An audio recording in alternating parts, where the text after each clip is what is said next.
தென்தமிழகத்தின் அழகான மலைப்பகுதியான காளிகிரி. அங்கு வாழும் மக்கள் இயற்கையை போற்றும் நல்ல உள்ளங்கள். மலைக்குள் காளிநாதர் லிங்கம் என்னும் புனித சிவலிங்கம் உள்ளது. ஆண்டுதோறும் மக்கள் பூஜை செய்து கிராமத்தில் அமைதியோடு வாழ்ந்து வந்தனர். மலைப்பகுதிக்கு அருகே ஒரு பழைய மடத்தில் காலநாத குரு என்பவர் இருந்தார். அவர் சிவபக்தி என கூறிக்கொண்டாலும் உண்மையில் கரும வித்தைகளில் ஈடுபட்டவர்.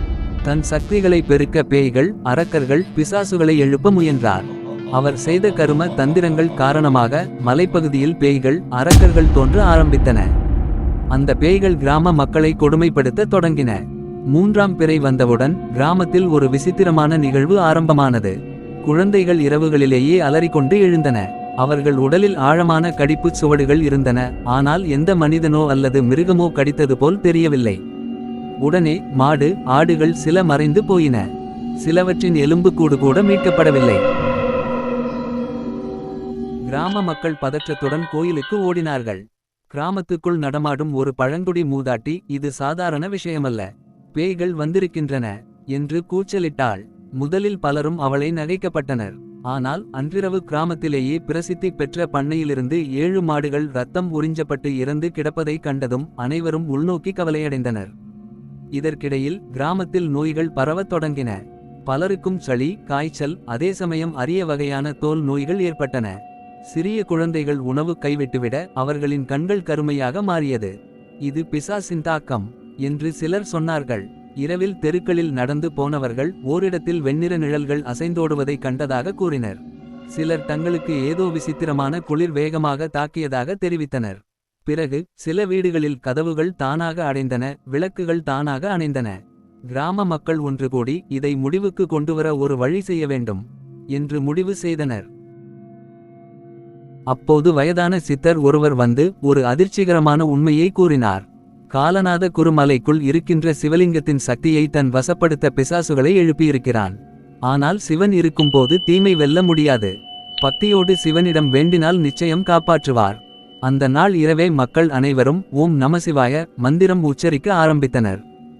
மழை பெய்ய தொடங்கியது. காற்று சூறாவளியாக வீசியது. காலநாத குரு தன் மடத்தில் இருந்தபோது அவனது பேய்கள் ஒரே நேரத்தில் திடீரென அலறிக்கொண்டு தலையை குத்திக்கொண்டு விழத் தொடங்கின. அவன் பயந்து போய், இல்லை, இது நடக்கக்கூடாது என்று அலறினான். அப்பொழுது சிவலிங்கத்தில் இருந்து மகாதேவன், சிவன் பிள்ளையார் வடிவில் தோன்றி தனது திரிசூலத்தால் அவனது சக்திகளை அழிக்கத் தொடங்கினார். அறிவில்லாத நரக பூதமே, பக்தர்களை துன்புறுத்தியாய் தேவோற்றமாயை முறிக்க முயன்றாயா? இப்போது நீயும் உன் தீய சக்திகளும் எரிந்து சாம்பலாகி போகலாம் என்று கூறி அக்னி வெளியால் பேய்கள் அனைத்தையும் எரித்து அழித்தார்.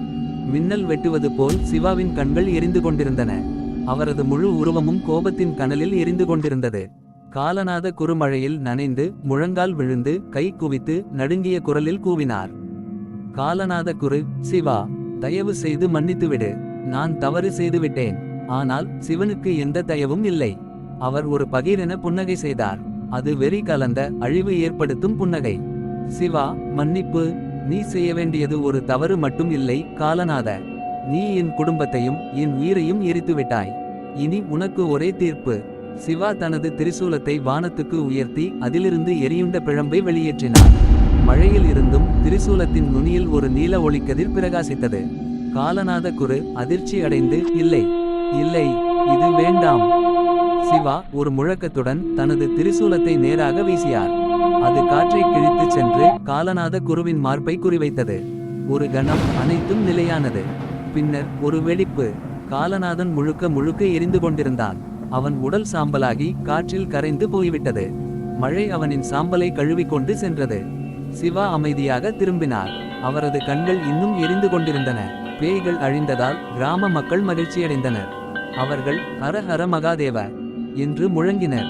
மழை நிற்க காற்று அமைதியாக கிராமத்தில் பழைய அமைதி திரும்பியது. அந்த நாளிலிருந்து மக்கள் ஆண்டுதோறும் காளிநாதர் சிவலிங்கத்திற்கு சிறப்பு பூஜை நடத்த தொடங்கினர். தீமை எப்போதும் அழிந்து தர்மம் என்றும் நிலைத்து நிற்கும்.